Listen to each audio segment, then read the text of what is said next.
હાલો દોસ્તો, જય માતાજી। આજે આપણે બનાવવાના છે ફરાળી ગુલાબજાંબુ। તો તેના માટે આપણે શક્કરિયા બાફીને લઈ લઈશું, ત્યારબાદ દૂધનો પાવડર, એલચી પાવડર અને આપણી આ ખાંડ લઈ લેવાની છે।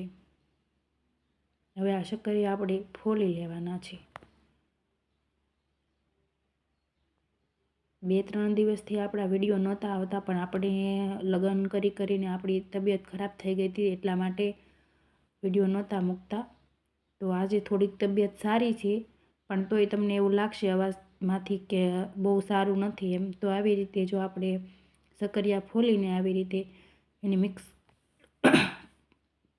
એને સરસ મજાનો એનો માવો તૈયાર કરી લેવાનો। આવી રીતે જો આવી રીતે તોડીને કેક છાલ રહી ગઈ હોય એ કાઢી લેવાની છે। આ તમે ફરાળમાં લઈ શકો છો, એટલા માટે મેં આ વિડીયો તમારી સાથે શેર કર્યો છે। ત્યારબાદ આપણે દૂધનો પાવડર લઈ લઈશું। તો તમારી પાસે દૂધનો પાવડર ના હોય તો પણ એમના પણ બની શકે છે, ઓલા વધારે ટેસ્ટી બને છે। તો આવી રીતે હવે મિક્સ કરી લઈશું આપણે। એનો લોટ એવો સરસ એવો ચીકણો એવો બાંધીને તૈયાર કરી લેવાનો છે।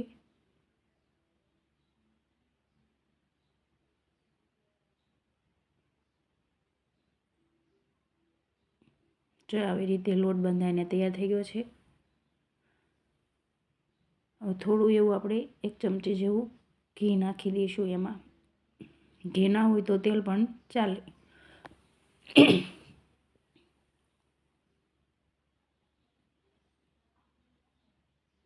આવી રીતે સરસ મજાનું ઘી પણ અંદર મિક્સ કરી લેવાનું છે।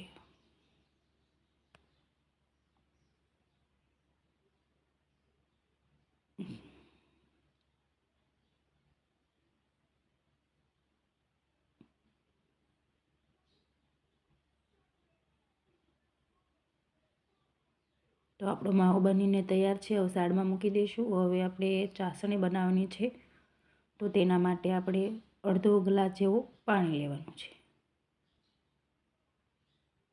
મોટો અડધો ગ્લાસ પાણી લઈ લઈશું। ત્યારબાદ જો આટલી આપણે ખાંડ લેવાની છે, કે અડધી વાટકી જેટલી। તો તમને વધારે ગળા ગુલાબજાંબુ બનાવવા હોય તો તમે વધારે પણ લઈ શકો છો। આવી રીતે મિક્સ કરી લેવાનું।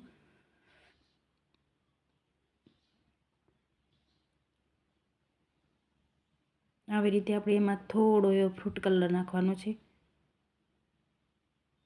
તમારે કેસરી નાખવો હોય તો કેસરી, જો તમારી પાસે કલર ના હોય તો તમે કેસર પણ નાખી શકો છો। મારી પાસે કેસર નહોતું એટલે મેં કલર નાખ્યો છે।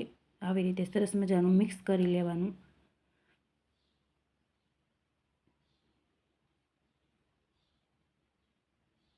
આપણે ચીપચીપી ચાસણી બનાવવાની છે।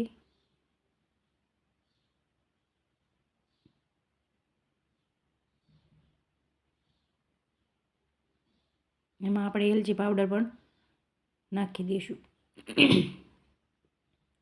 આવી રીતે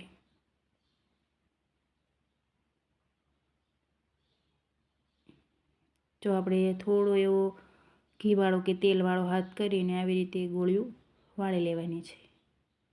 સરસ મજાની ગુલાબજાંબુની નાની મોટી સાઈઝ તમે તમારા પ્રમાણે રાખી શકો છો। થોડો અંદર યલો કલર બેસી ગયો છે, કારણ કે આપણે એમાં ફ્રૂટ કલર નાખ્યો હતો તે માટે।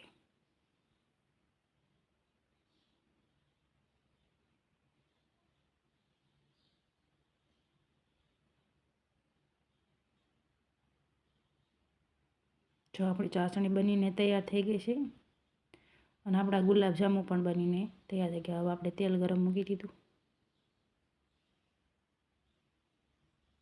જો આપણે એમાં થોડું એવું આમ નાખીને જોઈ જોવાનું, તો આવી રીતે ઉપર આવી જાય પછી આપણે એમાં ગુલાબજાંબુ આપણે નાખવાના, ત્યાં લગન આપણે નહીં નાખવી।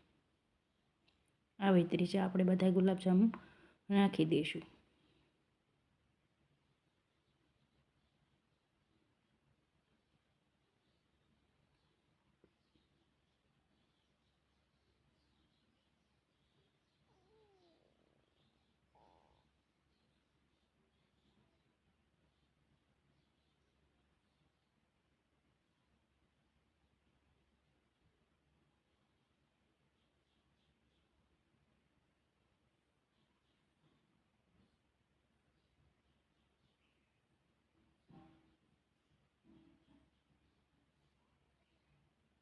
ચમચી લેવાની છે, ચમચી કરીને આવી રીતે આપણે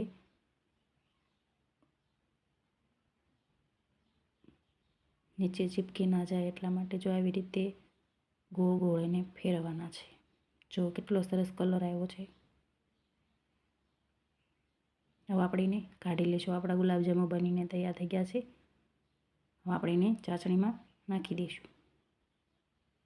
જુઓ કેટલા સરસ ફૂલીને તૈયાર થઈ ગયા છે. તમે જોઈ શકો, જોઈને જ મોઢામાં પાણી આવી જાય. આપણા ફરાળી ગુલાબજાંબુ બનીને તૈયાર છે.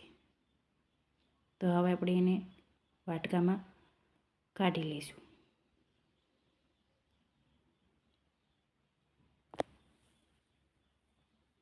આવી રીતે જો આપણે કાઢી લીધા છે. જુઓ હવે એમને હું તમને તોડીને પણ બતાવીશ.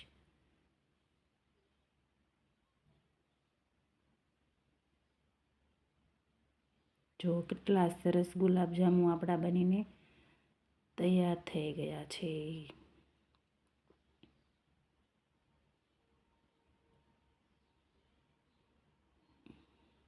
વાવ! તો ચાલો ફરાળી ગુલાબજાંબુ ખાવા.